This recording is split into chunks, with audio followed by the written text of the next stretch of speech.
Chapter 16. The Secret Teachings of Love.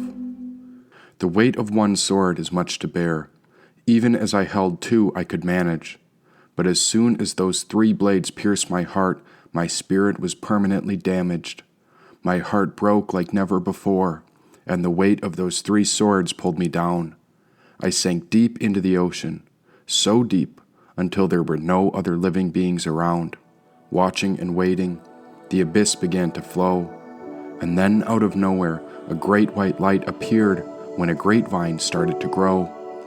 Her soul was pure and vast, and now I knew this was the energy of the Sacred Mother. She came to stand beside me when 4 angels came close and hovered. Each of these angelic beings had wings stretching wide, and they picked me up from the bottom before they carried me into an empty room. There I was brought into a cathedral on the bottom of the abyss as I watched them lower my body upon a sacred tomb. I could not speak, since those 3 swords pinned my essence still, and yet I was aware of this brilliant woman's power. But then why had I been killed? Lying on the tomb, she pulled the 3 heavy swords out from my heart one by one. Then the angels let me be, and so death was done. Sinking within myself, I noticed a 4th sword pinned along my casket. There was a stained glass window up above, and then a question came to mind, but I still had no vitality to ask it. Freed from suffering, new colors captivated my mind, and now the energy of the Mother leaned down as the halo atop her head burned ever bright. Brave are my wounded warriors, and here I grant you the 4th sword. Rest on your casket tonight, and tomorrow you will rise up and return to battle in search of the great reward. Death is not the end, but rather you risked your heart for something true. And so you earned 3 swords by living for something greater than you, she said.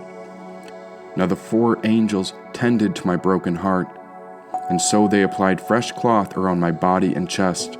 They pressed my hands together in prayer over the ankh within, before her angels backed away so that I could rest. Where am I wondered. The Mother reached down to tap the ankh in my heart, and so the vision of the great cathedral evaporated before my eyes. Somehow I was transplanted into a hidden room from a recent past life. Why, yes, this was a room in which I recognized. White walls, white beds, and white dressers lined this circular space. I remembered being chained to a wheelchair when I recalled how Dionysus had spoken of this place. Yes, this was the room of spirits, the infirmary behind the brass door. But how had this vision changed from a holy cathedral to the place of torture upon the pyramid's 4th floor? This room behind the brass door was a portal into the inner world, and now all I could do was smile at fear. What is this? Gnosis, or hidden knowledge, and you are beyond the brass door into the empty room. Here is the hidden sphere where understanding and wisdom merge. A point of unity in which all realization is contained, where knowing enters into knowingness. This is the place where the sword of justice is uncovered.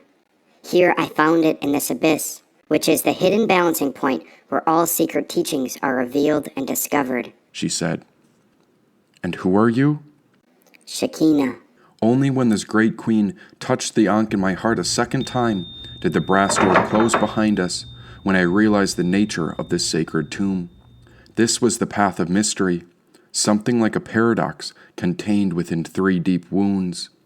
Since you found your way back here, there is a simple question I must ask you now.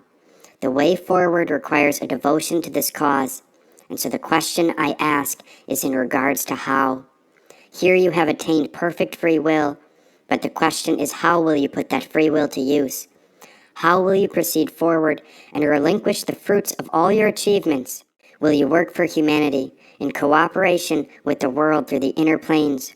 Or will you pass into eternal rest of nirvana, where solitary bliss will be induced? She said. Upon the realization of choice, I allowed the sun in my head to illuminate the room where the light of our spirit shone forth into her stained glass. I made the decision when I departed upon this path. I believe the reason those 3 swords plunged into my heart is because I committed to healing a lover from my past, and so it is not possible for me to rest.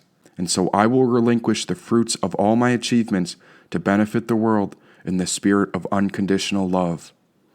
You speak of a lover from your past. Then where has she gone? Surely unconditional love creates one whole.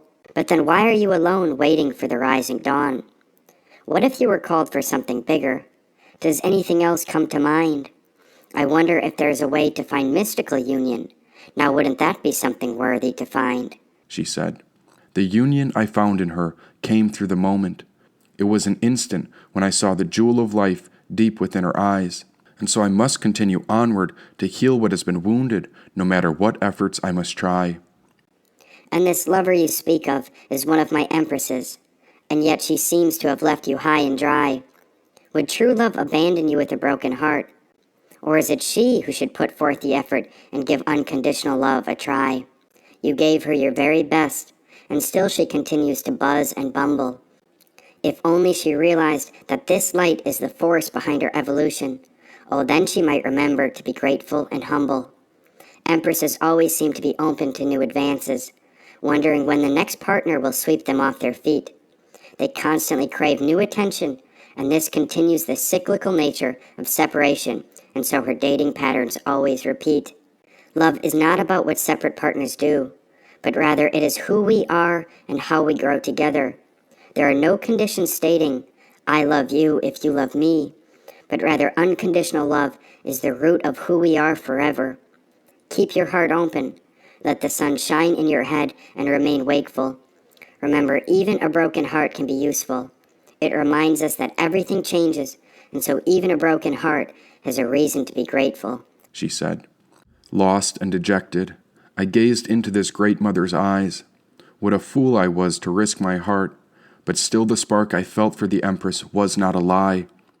The connection to the Empress was real, and still I couldn't quite grasp all the mother said, and so she came to place her hand on my shoulder while I lay on the tomb of what I thought to be my deathbed. Alive you are, and thrive you must. Today you rest upon your future grave for a cause so just. Only a person of honor can discover this brass door, and here you are in this sacred place.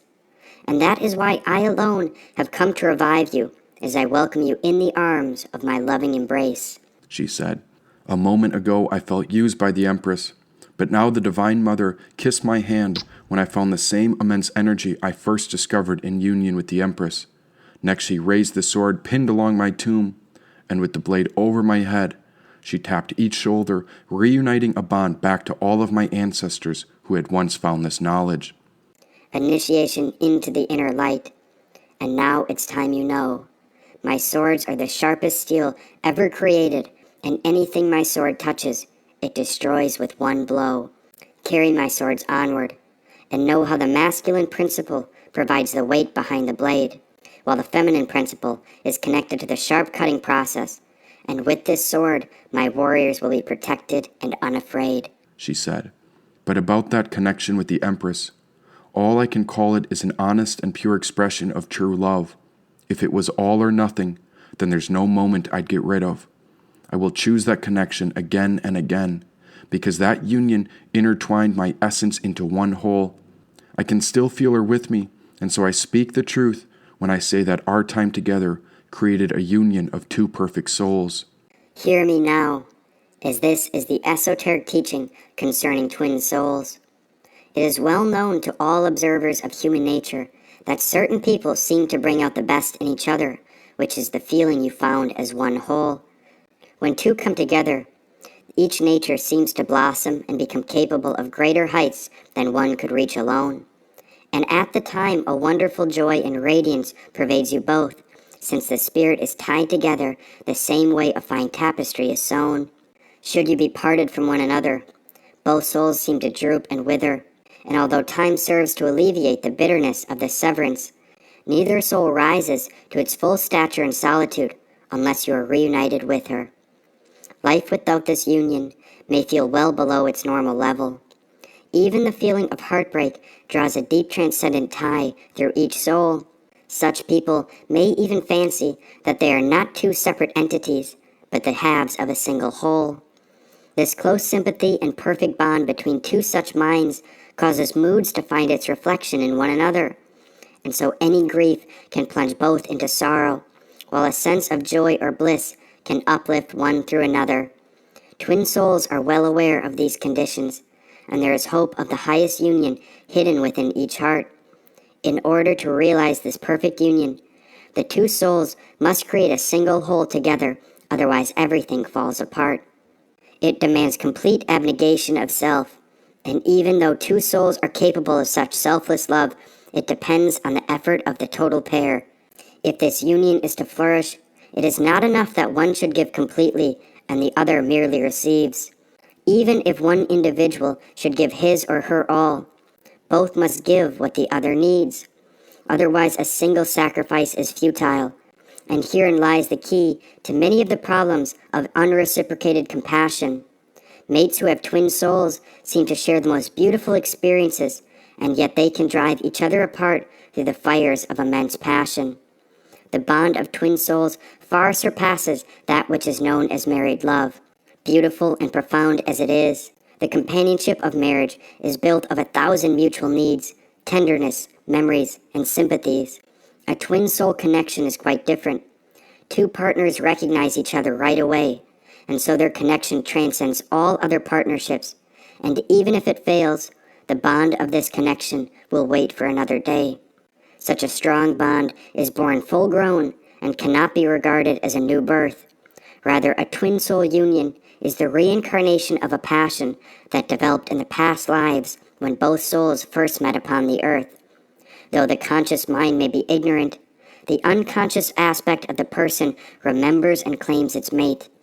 The phenomena of this love is exceedingly rare, since often it takes hundreds of years before these lovers get another chance to rekindle the twin soul's absolute fate. She said. The morning star rose between my eyes, and I was back to full strength and feeling whole. The great light that was planted from the Father glowed forth with this understanding from Shekinah, and in some way, I felt as if her and I were twin souls. After all, the mother shares her soul with her sons and daughters, and now I could see the link that connected us through every birth.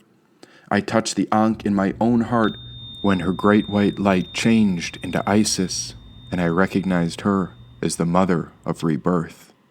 This woman was the only one who dared to help me. It was she who opened the veil into the underworld. And now I could see the goddess of healing and magic in her true form as a beautiful girl. And now my soul was fresh.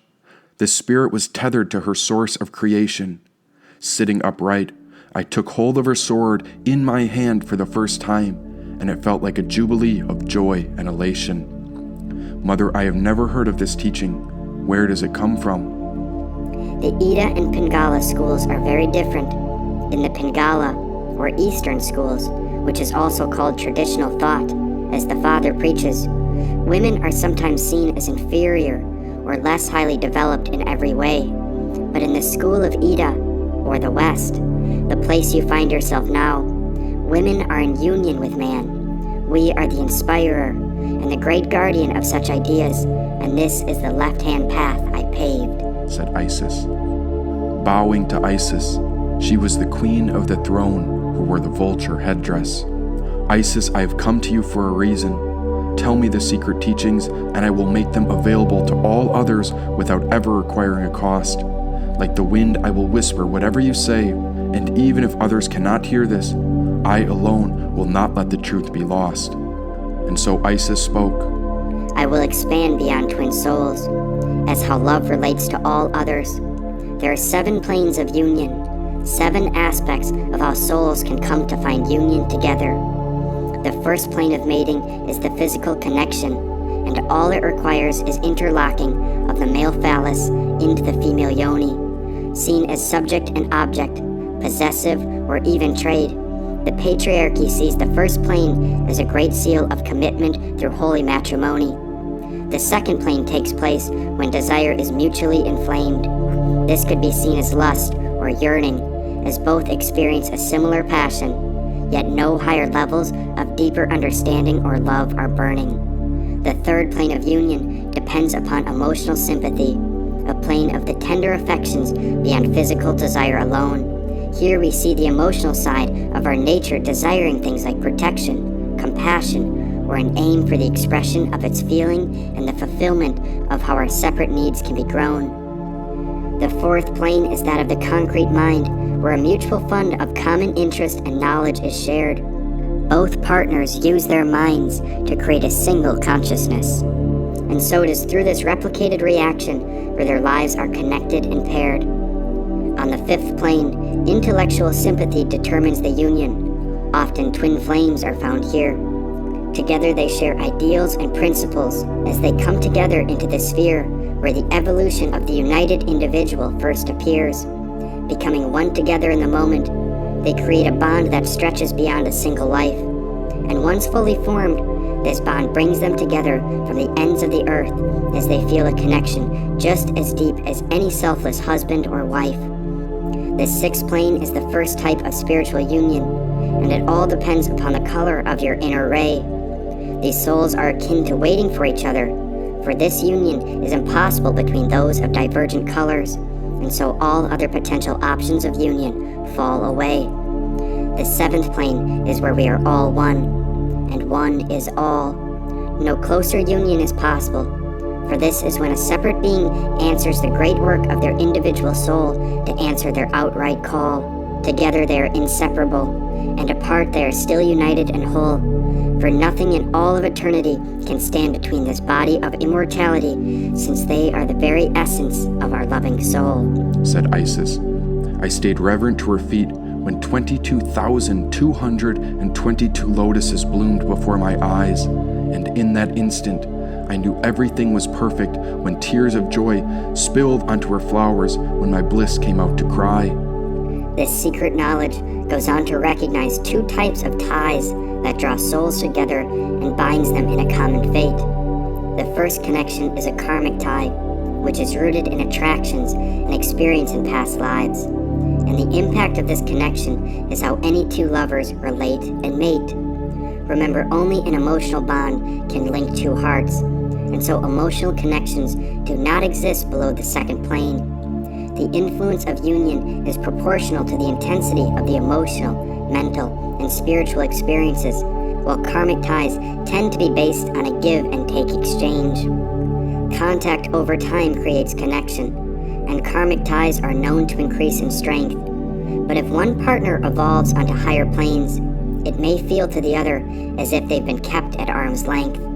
Let us consider the impact of the lower levels of union versus higher levels where two become one. Both separate individuals go through an evolution, and the karmic ties cannot be undone. Once a karmic tie is made, it can only be understood from where either partner stands. So if one person evolves to a higher plane, then you will likely fall short of the other partner's demands. When two souls grow so deep together, they create a cosmic tie. It is so selfless and universal that this bond resonates throughout eternity, even after both partners die. The cosmic tie is beyond two lovers, and this aspect of the sex relationship is even less understood. The bond continues on through the cosmos, and is so profound and potent that few ever discover this secret throughout adulthood. This cosmic tie creates an electric force with invisible potencies, which underlie the visible world and determines its conditions. The cosmic union is a force of energy not only outflowing from the divine, but also a path of returning to divinity to the pure and perfect fruition.